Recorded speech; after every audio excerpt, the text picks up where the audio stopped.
Hi ಎಲ್ಲರಿಗೂ, ಏನು ಮಾಡ್ತಾ ಇದ್ದೀರಾ, ಹೇಗಿದ್ದೀರಾ, ಎಲ್ಲರೂ ಚೆನ್ನಾಗಿದ್ದೀರಾ? ಮತ್ತೆ ಹೈವೇ ರೋಡ್ನ ಹಿಡ್ಕೊಂಡೆ ನಾನು. ಹೈವೇ ರೋಡ್ನಂತೂ ಬಿಡೋದಿಲ್ಲ, ಬ್ಯಾಂಗ್ಳೂರ್ ಹೈವೇ ರೋಡು. ಇವತ್ತೇನಪ್ಪ ವಿಷಯ ಅಂತಂದರೆ, ನಿನ್ನ ಮುಖಕ್ಕೆ ಯೂಟ್ಯೂಬ್ ಚಾನಲ್ ಬೇಕಾ ಅಂತ ಇಟ್ಟಿರೋ ಕಾಮೆಂಟ್ಗೆ ರಿಪ್ಲೈ ಮಾಡ್ತಾ ಇದ್ದೀನಿ.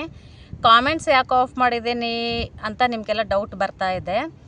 ಯಾಕೆ ಆಫ್ ಮಾಡಿದ್ದೀನಿ ಅಂತಂದರೆ, ಕಾಮೆಂಟ್ ಬಾಕ್ಸ್ ಆನಲ್ಲಿಟ್ಟರೆ ನನಗೆ ಬೇಕಾದವರೆಲ್ಲ ತುಂಬ ಚೆನ್ನಾಗಿ ಕಾಮೆಂಟ್ ಮಾಡ್ತಾರೆ. ನೋಡಿದ್ರೆ ಮನಸ್ಸಿಗೆ ಒಂಥರ ನೆಮ್ಮದಿ ಸಿಗುತ್ತೆ. ಊಟ ಆಯಿತಾ, ತಿಂಡಿ ಆಯಿತಾ, ಹಾಯ್ ಸಿಸ್ಟರ್, ಏನು ಮಾಡ್ತಾ ಇದ್ದೀರಾ, ಎಲ್ಲಿದ್ದೀರಾ, ಹೇಗಿದ್ದೀರಾ, ಚೆನ್ನಾಗಿದ್ದೀರಾ ಅಂತೆಲ್ಲ ಕೇಳ್ತಾರೆ, ಲೈಕ್ ಮಾಡ್ತಾರೆ ವಿಡಿಯೋನ, ಅಷ್ಟು ಚೆನ್ನಾಗಿ ಮಾತಾಡ್ತಾರೆ. ಆದರೆ ಅದರಲ್ಲಿ ಯಾರೋ ಒಬ್ರಿಬ್ಬರು ಎಷ್ಟು ಕೆಟ್ಟ ಲ್ಯಾಂಗ್ವೇಜಲ್ಲಿ ಬೈದು ಕಾಮೆಂಟ್ ಮಾಡ್ತಾರೆ ಅಂದರೆ, ಅಷ್ಟು ಕೆಟ್ಟ ಕಾಮೆಂಟಲ್ಲಿ ಬೈತಾರೆ, ಅಷ್ಟು ಕೆಟ್ಟ ಮಾತುಗಳನ್ನ ಬೈತಾರೆ. ಆ್ಯಕ್ಚುಲಿ ನಾವು ವಿಡಿಯೋ ಇಟ್ಟಿದ್ದೀವಿ ಅಂತಂದರೆ ಅವ್ರು ಬಲವಂತವಾಗಿ ನೋಡಿ ಅಂತ ನಾವೇನು ಅವ್ರನ್ನ ಟಾರ್ಚರ್ ಮಾಡ್ತಾ ಇಲ್ಲ ಅಲ್ವಾ. ಅವ್ರಿಗೇನು ಇವ್ರು ವಿಡಿಯೋ ತೆಗಿತಾ ಇದ್ದಾರೆ, ಅಯ್ಯೋ ಇವ್ರನ್ನ ಹೆಂಗಾದ್ರೂ ಮಾಡಿ ನಿಲ್ಲಿಸ್ಬೇಕು ಅನ್ನೋದು ಅವ್ರ ಮನಸ್ಸಲ್ಲಿ ಇರುತ್ತೆ ಅನಿಸುತ್ತೆ. ಆ ಥರ ಎಲ್ಲ ಮಾಡ್ತಾ ಇದ್ದಾರೆ, ಕೆಟ್ಟ ಕಾಮೆಂಟ್ಸ್ಗಳು ಇಡ್ತಾ ಇದ್ದಾರೆ. ನನಗೆ ಅದನ್ನು ನೋಡಿ ತಡ್ಕೊಳಕ್ಕೆ ಆಗ್ತಾ ಇಲ್ಲ. ಅದಕ್ಕೆ ನಾನು ಕಾಮೆಂಟ್ ಬಾಕ್ಸ್ನ ಆಫ್ ಮಾಡಿದ್ದೀನಿ. ಏನು ಅನ್ಕೊಬೇಡಿ ದಯವಿಟ್ಟು, ನಾನು ಕ್ಷಮಿಸಿ.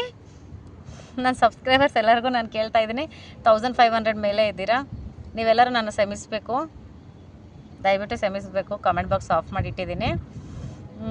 ನೀವು ನನ್ನ ಜೊತೆ ಮಾತಾಡೋಕ್ಕಾಗಲಿಲ್ಲ ಅಂದರೆ ಏನು, ನಾನು ನಿಮ್ಮ ಜೊತೆ ಅವಾಗವಾಗ ವೀಡಿಯೋದಲ್ಲಿ ಮಾತಾಡ್ತಾನೆ ಇರ್ತೀನಲ್ಲ. ನೀವೆಲ್ಲ ಚೆನ್ನಾಗಿದ್ದೀರಾ, ನಾನು ಯಾವಾಗಲೂ ಚೆನ್ನಾಗಿರ್ತೀನಿ. ನಿಮ್ಮಿಂದಾನೇ ನನಗಂತೂ ಈ ಪ್ರಪಂಚದಲ್ಲಿ ನನಗೆ ಯಾರೂ ಇಲ್ಲ ಸ್ವಂತದವರು. ನನಗಿರೋದು ನೀವು ಎಲ್ಲ ನನ್ನ ಸ್ವಂತದವ್ರೆ ಅಂತ ನಾನು ಅನ್ಕೋತೀನಿ. ಯಾವಾಗಲೂ ನೀವೇ ನನ್ನ ಸ್ವಂತದವರು, ಯಾರಿಲ್ಲ ಅಂತ ನಾನು ಫೀಲ್ ಆಗಲ್ಲ. 1500 ಮೆಂಬರ್ಸ್ ಇದ್ದೀರಲ್ವ ಅಂತ ನಾನು ಖುಷಿ ಆಗ್ತೀನಿ. ಇವಳು ಮುಖಕ್ಕೆ ಯೂಟ್ಯೂಬ್ ಚಾನಲ್ ಬೇಕಾ, ಇವಳು ಮುಖಕ್ಕೆ ಅದು ಬೇಕಾ, ಇವಳು ಮುಖಕ್ಕೆ ಮೇಕಪ್ ಬೇಕಾ, ಇವಳು ಈ ಥರ ಡ್ರೆಸ್ ಹಾಕ್ತಾಳೆ, ಅವಳು ಆ ಥರ ಡ್ರೆಸ್ ಹಾಕ್ತಾರೆ ಅಂತ ಬಂದು ಕೆಳಗಡೆ ಕಾಮೆಂಟ್ ಬಾಕ್ಸಲ್ಲಿ ಕಾಮೆಂಟ್ ಮಾಡ್ತಾರೆ. ನನಗೆ ಮುಂಚೆನೇ ಸೀರೆ ಉಟ್ಕೊಳಕ್ಕೆ ಬರೋಲ್ಲ. ಸೀರೆ ಸರಿ ಬಿಡು, ಸೀರೆ ಉಟ್ಕೊಂಡು ಮಾಡೋಣ ಅಂತ ಸೀರೆ ಉಟ್ಕೊಂಡು ಮಾಡಿದ್ರೆ ಅಲ್ಲಿ ಕಾಣ್ತಾ ಇದೆ, ಹಿಂಗೆ ಕಾಣ್ತಾ ಇದೆ, ಹಂಗೆ ಕಾಣ್ತಾ ಇದೆ, ಏನೇನೋ ಕೆಟ್ಟ ಲ್ಯಾಂಗ್ವೇಜಲ್ಲಿ ಹೇಳ್ತಾರೆ. ಅದೆಲ್ಲ ಎಲ್ಲಿವರೆಗೂ ಸರಿ ನೀವೇ ಹೇಳಿ? ಒಬ್ಬರನ್ನ ಬೇಯೋಕ್ಕೆ ಮುಂಚೆ ಯೋಚನೆ ಮಾಡಿ, ನೀವು ಒಬ್ಬರನ್ನ ಮಾತಾಡೋಕ್ಕೆ ಮುಂಚೆ ಯೋಚನೆ ಮಾಡಿ. ನೀವು ಆ ಥರ ಮಾತಾಡಬಾರ್ದಲ್ವ ಅಂತ ನಾನು ಎಷ್ಟೊಂದು ಸರ್ತಿ ರಿಪ್ಲೈ ಮಾಡಿದ್ದೀನಿ.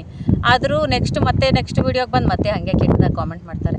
ಎಷ್ಟು ಗಲೀಜು ಭಾಷೆದಲ್ಲಿ ಲ್ಯಾಂಗ್ವೇಜಲ್ಲಿ ಕೆಳಗಡೆಗೆ ಎಷ್ಟು ಗಲೀಜಾಗಿ ಕಾಮೆಂಟ್ ಮಾಡ್ತಾರೆ ಅಂದರೆ, ನನಗೆ ಬೇಕು ಅಂತ ಕನ್ನಡ ಅರ್ಥ ಆಗಲಿ ಅಂತ ಕನ್ನಡದಲ್ಲೇ ಬೈದು ಇಡ್ತಾರೆ. ಅಂಥ ತಪ್ಪು ನಾನು ಏನು ಮಾಡಿದ್ದೀನಿ? ಅವ್ರ ಮನೆ ಒಳಗಡೆ ಹೋಗಿ ಕಿತ್ಕೊಂಡು ಊಟ ಮಾಡ್ತಾ ಇದ್ದೀನ, ಇಲ್ಲ ಅವ್ರ ಮನೆ ಕದ್ದಿದ್ದೀನ, ಅವ್ರ ಜಮೀನು ಕದ್ದಿದ್ದೀನ, ನಾನು ಏನು ಮಾಡಿದ್ದೀನಿ ಅಂತ ನನಗೆ ಹಂಗೆ ಬೈತಾರೆ ಹೇಳಿ? ಅದನ್ನು ನನಗೆ ತುಂಬ ಬೇಜಾರಾಗಿದೆ. ಯಾಕೋ ಆ ವಿಷಯದಲ್ಲಿ ತುಂಬ ಬೇಜಾರಾದಮೇಲೆ ನಾನು ಕಾಮೆಂಟ್ ಬಾಕ್ಸ್ನ ಆಫ್ ಮಾಡಿದ್ದೀನಿ. ನಿಮ್ಗೇನಾದರೂ ಬೇಜಾರಾದರೆ ದಯವಿಟ್ಟು ನನ್ನ ಕಡೆಯಿಂದ ಕ್ಷಮಿಸಿ. ಅವರು ಒಬ್ಬರಿಬ್ಬರಿಂದ ನಾನು 1500 ಮೆಂಬರ್ಸ್ಗೆ ರಿಪ್ಲೈ ಮಾಡೋಕ್ಕೆ ಆಗ್ತಾ ಇಲ್ಲ ಅಲ್ವಾ ಅಂತ ನನ್ನ ಮನಸ್ಸಿಗೆ ಬೇಜಾರು ಆಗೇ ಆಗುತ್ತೆ ಖಂಡಿತ. ಹಾಗೇನಾ?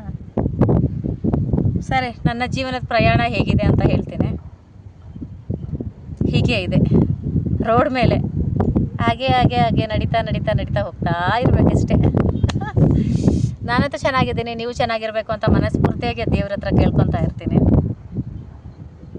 ಏನು ತುರ್ಬಾಕ ಬಂದುಬಿಟ್ಟು ಅವಳೆ ಹುಚ್ಚಿ ಥರ ಅನ್ಕೊಂಡ್ರೆ, ಸುಮ್ಮನೆ ಇಲ್ಲೆಲ್ಲೋ ಹಂಗೆ ಒಂದು ಶಾರ್ಟ್ ವಿಡಿಯೋ ಮಾಡೋಣ ಅಂತ ಮಾಡಿದೆ. ಮೇಕಪ್ ಏನು ಮಾಡಿಲ್ಲಪ್ಪ. ಆಮೇಲೆ ಅದನ್ನು ಬೈಕ್ ಅಂತಾರೆ, ಇವಳೇನು ಇಷ್ಟು ಮೇಕಪ್ ಮಾಡ್ತಾಳೆ ಅಂತ. ಎಲ್ಲರೂ ಅನ್ನಲ್ಲ, ಕೆಲವೊಂದು ಜನ ಅಂತಾರಪ್ಪ.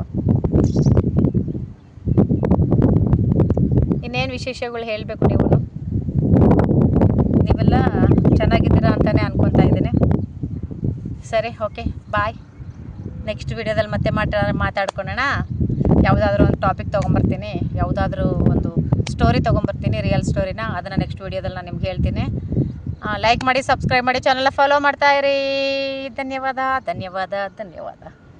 ನೋಡಿರೋದಕ್ಕೆ. ಬಾಯ್.